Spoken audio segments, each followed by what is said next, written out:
Денеска сме во посета на Валандово, го посетивме градскиот пазар и разговараме со земјоделците, со младите, со граѓаните од овој регион за сите проблеми, за сите предизвици.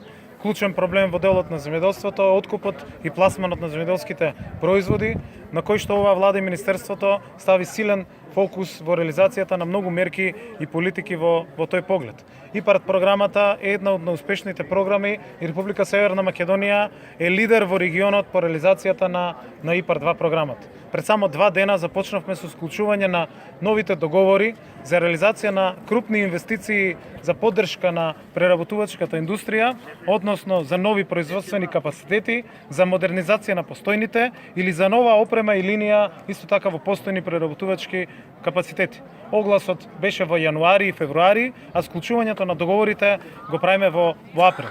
Ова е една забрзана постапка во која што ги скративме низа на рокови, во кој што ги запознавме граѓаните, апликантите, фирмите за можностите кои што ни стојат на располагање. Интеграцијата на нашата земја во Европската унија овозможи да ја забрзаме целосно постапката за искористување на европските фондови. Затоа, на последниот повик на ИПАРД за преработувачката индустрија имаме 65 апликации за кои што ќе се склучат договори во износ од околу 15 милиони евра. Сето тоа е во поддршка на производството, односно преработката на земјоделските производи. Се со цел да го решаваме вишокот со кој што се соочуваме, да има сигурен откуп и пласман, да имаме подобри цени преку извоз на готови производи со додадена вредност од страна на нашата земја.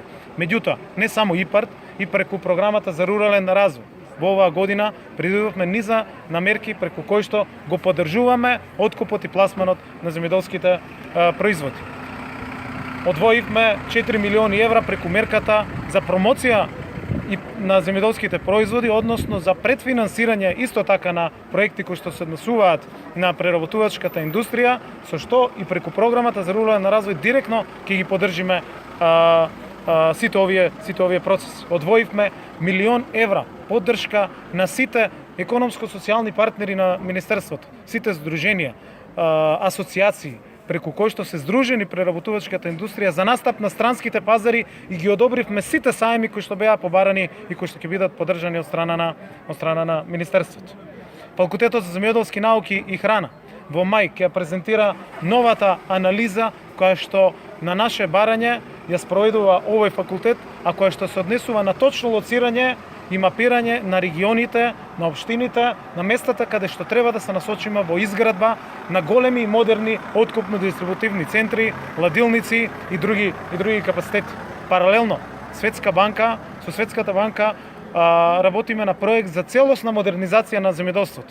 Проект кој што на крајот од декември, односно на крајот на годината, ќе овозможи нови 35 милиони евра пари во земјоделството, од кои што 20 милиони евра ќе бидат за изградба на откупно-дистрибутивни центри.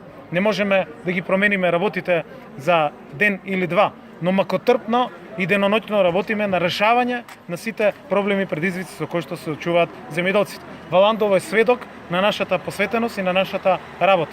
Пред само неколку недели овде во Валандово беше склучен договор за едно од најголемите капитални инвестиции во делот на водоснабдувањето и во делот на изградбата на системите за наводнување, а каде што директен инвеститор е Министерството за земјоделство, шумарство и водостопанство. Тоа е сон на многу генерации од овој регион и сега започнува со самата изградба. Односно се работи за најмодерен систем за наводнување на 2080 хектари во 5 населени места, односно во 5 села со 5 пумпни станици, каде што ќе биде покриена оваа земјоделска површина со најнов модерен систем за наводнување, а целиот проект кој што тука ќе се реализира во наредните 15 до 20 месеци, но се надеваме многу порано ќе биде завршена целокупната инвестиција, вреди 23,4 милиони евра. Меѓутоа, општина Валандово е поддржана и преку сите останати програми на министерството. Денес тука може да соопштам дека за мерките кои што се однесуваат на општините, а каде што владата на предпоследната седница одобри склучување на 206 договори за кои што веќе се поднесени проектите, за кои што веќе општините аплицираа, а се однесуваат на руралниот развој, на нови инвестиции инфраструктурни, на асфалтирање на патишта, на домови, на зелени пазари, буквално на враќање на животот во селата. Во Ландово исто така ќе склучи неколку договори, меѓу кои што едниот од одобрените проекти е изградба на пат и канал преку кој што регионалниот пат ќе се поврзува со Горно Мало. Тоа е еден од капиталните проекти за кој што веќе градоначалникот и општината ќе добијат решение за спроведување, односно ќе треба да ја спроведат единствено постапката за јавна набавка и во текот на оваа година да биде реализиран. На секој еден можен начин, преку сите наши програми, преку реализација на новите мерки и политики, граѓаните од руралните средини ќе добијат силна поддршка од оваа влада, од ова министерство и од сите наши институции. Благодарам.